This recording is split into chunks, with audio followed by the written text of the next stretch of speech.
வாங்கி வந்த மல்லிகை பூ சூடிக்கொள்ள அன்பு தாரமில்லே தாரமில்லை.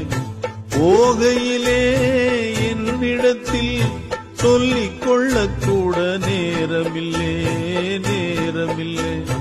நான் பெற்ற செல்வமே சொந்தம் என்று உன்னை விட்டால் யாரும் இல்லை.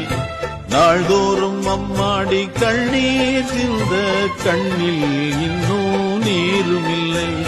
காயங்கள் காலம் முழுக்க ஆறாதோ,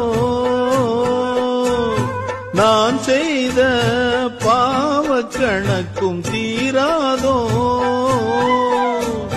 மகிழம்பூவே எந்தன் மணிமுத்தே, குழலை போலே தினம் மழலை பேசும் இளம் பூங்கொத்தே பூங்கொத்தே.